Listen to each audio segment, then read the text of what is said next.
Good morning, gang. Happy Monday morning, April 1st, April Fool's Day, which would have been a better day for the Transgender Day of Visibility, in my opinion, but it is what it is. So we get back to another week and starting another month. And besides being the April Fool's Day silliness that we have today, which no, that's not what this is, something else starts today that we need to be ready for, because if recent history has told us anything, it's something we need to pay attention to. Today's the beginning of tornado season. April, May, and June are the most probable times for tornadoes in the United States. I'll give you this. On average, we get 1,150 tornadoes in the U.S. every year. There's a lot more chance to being hit by a tornado than struck by lightning. You always hear the people saying, "Oh, it'll never happen to me," until it does. Okay. And just ask the people recently in Kentucky or in Arkansas or in Louisiana or in Mississippi or in Tennessee the devastating effect that a tornado has. Okay. There are some things as a prepper that we should do. I mean, and there are everything everybody should do, but I've given up hope on trying to enlighten the clueless about trying to prepare for things.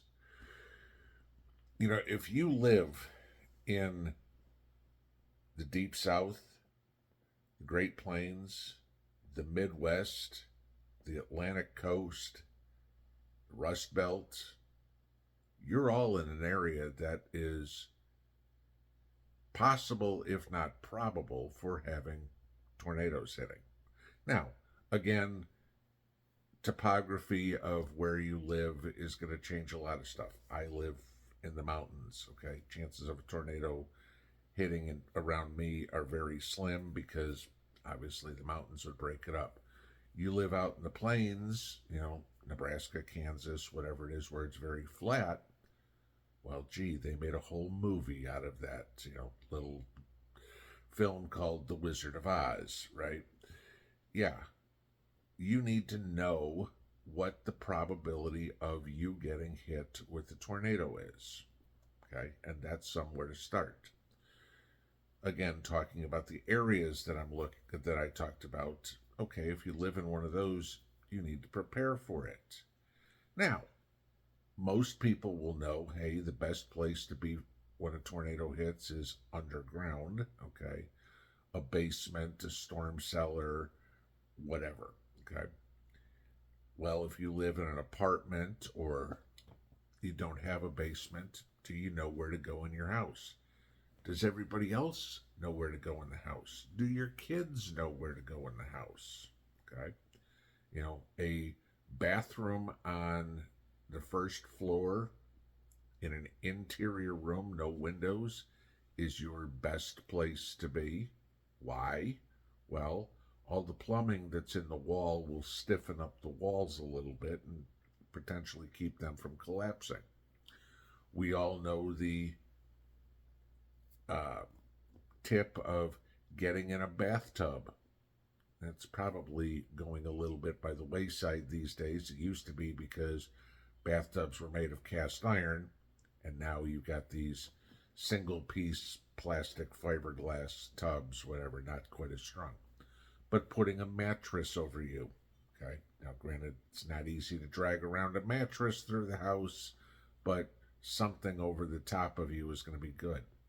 You know the stories about people putting bicycle helmets or motorcycle helmets on. Yeah, protect the squirrel cage there. And, you know, things like that, being ready to survive if it comes. If you're driving, okay, obviously get out of the car, park the car, go find a ditch along the side of the road. That's the best place to be. You don't want to be hiding under a tree. You don't want to be outside. the best place you can be is underground. That's great, okay? And I'm probably not telling anything to anybody that they don't know. But what about the aftermath? Okay? How prepared are you for, oh my God, my house is no longer there? And go watch the videos over all of last summer and how many people woke up to that nightmare or lived through it during the day. You think a tornado's scary? Yeah, okay. It's going to be 10 times as scary at night when you can't see anything, okay? So how are you prepared? Okay. And again, this goes into what do you have access to? I'll give you a simple one to start that we've talked about many times. Do you have cash at home? Tornado hits your town, there ain't an ATM machine that's going to work, okay? If the ATM machine isn't floating around in the air somewhere, chances are there's no power to it. You're going to need money to get somewhere. Do you have your vehicle fully fueled at all times? You're not going to be, well, I'll run it down to a quarter tank or whatever, and then the next thing you know, a tornado hit, and you don't have enough gas to get out of town to go find a hotel or anything, right? Okay. Do you have your bug out bag in your car?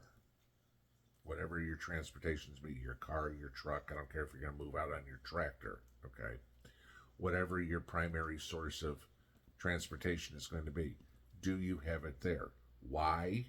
Because when something's coming, you're not going to have time to, well, gee, honey, let me go to the closet and pack a bag real quick. Okay. Y'all know me. I mean, I've said the only ways I'm ever leaving the house are if the Chinese come over the hill or the forest goes up on fire. Okay. Tornado's a different story. Sure, if something like that happens, it's not, worldwide Armageddon. But I'm telling you what, if a tornado hits your town, I think that qualifies as an SHTF event. Do you have a place to go? Some people may.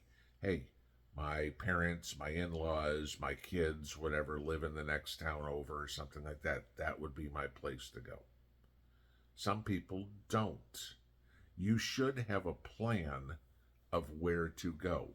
And preferably, your plan would be to go west. Why do I say that?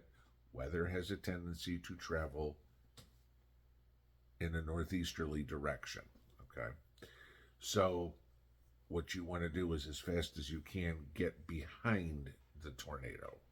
Because it's not going to turn around and go, well, gee, you know what? We just hit Dallas, and so now the tornado is going to turn around and go hit Fort Worth. It doesn't work that way. Okay, so you want to try to get behind it as fast as you can. Know where potential hotels, RV parks, anything that you can get to quickly, okay, as a place to stay. Shelter would be at a premium real quick. You need to be one of those first people. If they say a tornado's coming, okay, and usually you've got notice, and I mean, you get pop-up tornadoes, don't get me, but it doesn't go from 75 degrees and sunny and 2 minutes later you're in a tornado, okay? You got a little, if the weather looks bad and they're saying there's tornado watches, tornado warnings at this time, that's a time to get in a car and go, okay, I'm getting behind this, and watch the news, and maybe I go back to the house 6 hours later, maybe I go back to the house in the morning, whatever it would be. But that's how you do it. Do you have on your phone a app to tell you when there's a warning coming through? At 2 o'clock in the morning, you're not going to know there's a warning unless you have an alert on your phone that's going to wake you up. Okay, maybe you have a weather radio, weather scanner, or something like that in the house, which is great. Don't get me wrong. But same thing, something that's going to alert you in the middle of the night if all of a sudden the weather goes bad. You need to be paying attention to the weather forecasts. I mean, there's a lot of things you need to do. Let's say it happens in the middle of the day and you're at work and the kids are at school. Do you have an arranged meeting place where everybody knows? Husband knows, wife knows, son knows, daughter knows, grandma knows, everything. Okay, in the event of an emergency, where are we all meeting? I mean, and have an A, B, and a C because you don't know what's going to get wiped out. It may be we meet at the grocery store on 3rd and Main, or on the other side of town, maybe we meet at the library, or maybe the idea is, okay, grandma lives on the west side of town and we live on the east side of town. All right, go to one or the other's house. Because communication, cell phones and stuff like that, is probably going to be down. And you have all seen, in God knows how many disasters we've had, all the posters, the billboards up, posting a bill. Have you seen Mary Joe? You don't want to be the easiest way you're going to know that everybody's safe is if you've all got a plan ahead of time to meet somewhere. There's a lot of things that people need to look into for these weather events. And hope to God none of us ever need to live through it. But every year there are people that have to. And every year we hear people in the prepper community, whether it's subscribers to this channel or any of the other ones on YouTube, we hear a story every year about people who lost everything. You get Bear Independent and Grindstone Ministries, and you go look at some of the work that they've done in the past on going to help communities that have been devastated by tornadoes. That can happen to any one of us. It behooves everybody to be prepared for it, have a plan, have everything in ready to go. Money, bug out bag, gasoline, location, etc., etc., etc. So when that siren goes off, you know what to do, and everybody in your family knows what to do. And that way, you're not just going, oh crap, we lost our house. That can be replaced. The last thing you want to do is, oh crap, we lost this family member. Because that can't be. Pinball out.